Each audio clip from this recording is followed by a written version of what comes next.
Sayın Dinç. Bismillahirrahmanirrahim.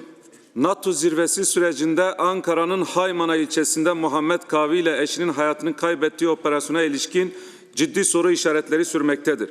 Partimizin daha önce etkin soruşturma çağrısı yaptığı olayda Muhammed Kavi'nin babası resmi açıklamalarla çelişen iddialar ortaya koymuştur. İddialara göre gece saat 3'te düzenlenen baskında çatışma yaşanmamış, evde silah bulunmamasına rağmen güvenlik güçleri yatak odasına ateş açmıştır. Ayrıca Muhammed Kavi'nin IŞİD'le bağlantısı olmadığı, aksine örgüte karşı olduğu ve operasyonun polis kameralarında kaydedildiği belirtmektedir.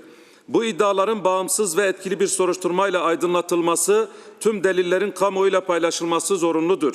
Partimizin İnsan Hakları ve Hukuk İşleri Başkanlığı bünyesinde kurulan araştırma komisyonu süreci takip edecek, elde edilen bulguları kamuoyuyla paylaşacaktır. Hayat hakkının korunması ve adaletin sağlanması için sürecin takipçisi olacağız. Teşekkür ediyorum.